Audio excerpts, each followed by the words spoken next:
అలా షాక్ అయిపోతూ ఇంటికైతే వెళ్తుంది.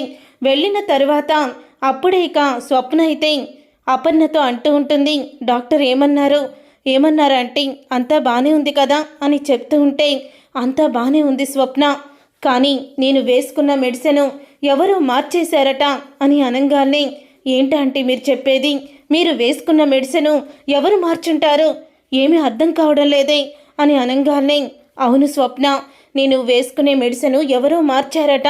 ఆ రోజే అంటే మీరందరూ గుడికి వెళ్ళారు కదా, ఆ రోజే ఇక మెడిసిన్ అయితే మారిపోయి ఉండాలి అని అంటూ ఉంటే, అప్పుడే ఇంకా ఒక్కసారి స్వప్న అంటూ ఉంటుంది, ఆ రోజు ఒకవేళ మెడిసిన్ ఎవరైనా మార్చుంటే తెలిసిపోతుందంటే అది కూడా సీసీ ఫుటేజ్లో అని చెప్తూ ఉంటుంది స్వప్న.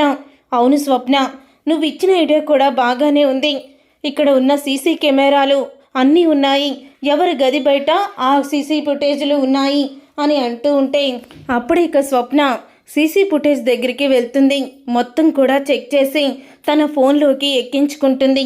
ఈలోగా రుద్రాని అటువైపే వస్తూ ఉండడంతో ఇక స్వప్న త్వరగా వీడియోలు తన ఫోన్లోకి ఎక్కించుకొని ఇక తను వచ్చేస్తూ ఉంటుంది.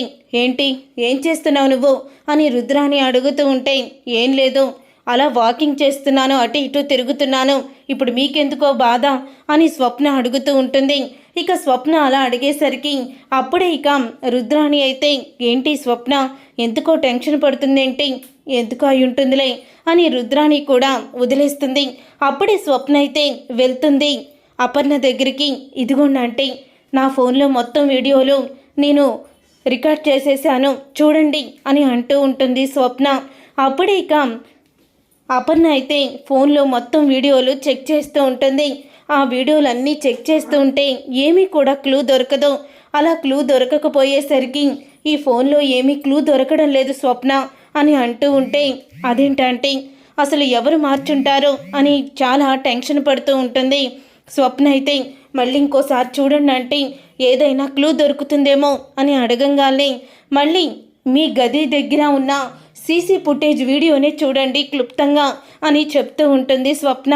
అప్పుడే అపర్ణ చూస్తూ ఉండగా అందరూ కూడా గుడికి వెళ్ళే హడావిడిలో ఉండగా రుద్రాణి అయితే తన చేతిలో ట్యాబ్లెట్లు పట్టుకొని అపర్ణ గదిలోకి వెళ్ళడం ఒక వీడియోలో అయితే ఉంటుంది. అది చూసి రుద్రాణి తన గదిలోకి వెళ్ళడం చూసి, అపర్ణ చూడు చూడు స్వప్న, మీ అత్తగారే నా గదిలోకి వెళ్తుంది చూడు అని అంటూ ఉంటే, అవును మా అత్తగారే వెళ్తుంది అంటే మీ ట్యాబ్లెట్లు మార్చేసింది మా అత్తే అని అంటూ ఉండగా, అప్పుడే ఇంకా అపర్ణ అయితే, అవును తను మళ్ళీ కూడా దొంగచాటుగానే బయటికి వస్తుంది, ఎవరైనా చూస్తారా లేదని అందరూ గుడికి వెళ్ళే హడావిడిలో ఉన్నారు, తనని ఎవ్వరూ గమనించలేదు అంటే ఇదంతా చేసింది రుద్రాణియేనా, చివరికి నన్ను చంపడానికి కూడా తను వెనకాడలేదా, అస్సలు కూడా నాకు నమ్మబుద్ధి కావడం లేదు స్వప్న అని అంటూ ఉంటే, మా చెల్లికి ఆఫీస్ నుంచి ఫోన్ చేయించింది కూడా వాళ్ళే అయ్యుంటారా అంటే వాళ్ళే ఇదంతా చేస్తుంటారు. గుడికి వెళ్ళినప్పుడు నా భర్త చాలాసేపు నాకు కనిపించలేదు, మా అత్త ఉంది కానీ నా భర్త మాత్రం దూరంగానే ఉన్నాడు, అదే నాకు అర్థం కావడం లేదు అని అంటూ ఉంటుంది స్వప్న. అర్థం కాకపోవడానికి ఏమీ లేదు అని చెప్పి ఇక రాజు ఆఫీస్ నుంచి వస్తాడు.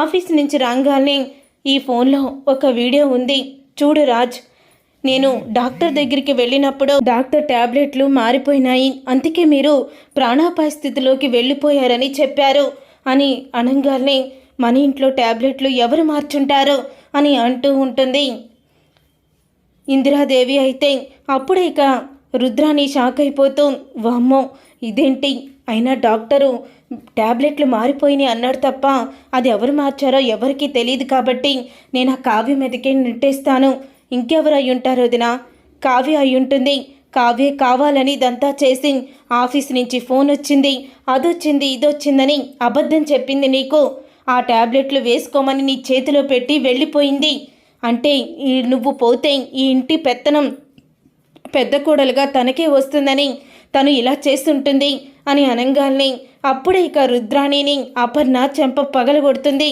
అసలు నువ్వు మనిషి పుట్టావా, అసలు నువ్వు మనిషివేనా అని అంటూ ఉంటుంది రుద్రాణిని అపర్ణ. మమ్మీ అని అనగానే, ఏంట్రా మమ్మీ ఏంటి, అసలు నా ట్యాబ్లెట్లు మార్చింది ఈ రుద్రాణి అని అపర్ణ అయితే నిజాన్ని బయట పెడుతుంది.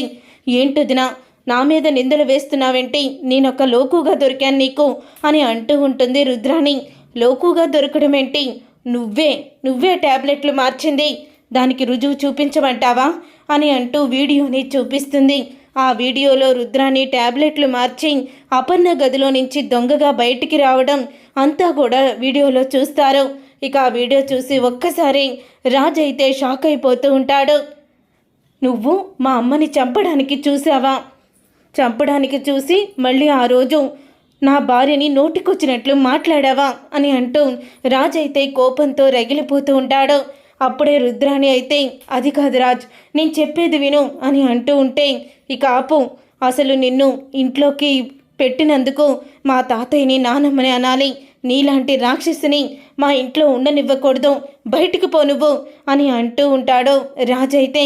ఇక అప్పుడే రుద్రాణి అయితే సీతారామయ్య దగ్గరికి వెళ్ళి కాళ్ళు పట్టుకొని, ఇంకోసారి ఇలాంటి తప్పులు చేయను నాన్న, నన్ను క్షమించండి నాన్న అని బ్రతిమలాడుతూ ఉంటుంది.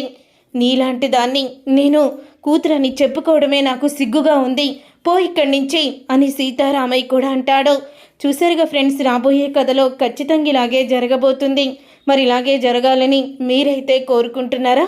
అయితే వీడియోని తప్పకుండా లైక్ చేసి ఛానల్ని సబ్స్క్రైబ్ చేసుకొని పక్కనే ఉన్న గంట సింబల్పై ఆల్ని క్లిక్ చేయండి. అప్పుడే మేము పెట్టే ప్రతి వీడియో మీరు మిస్ కాకుండా చూసేవచ్చు.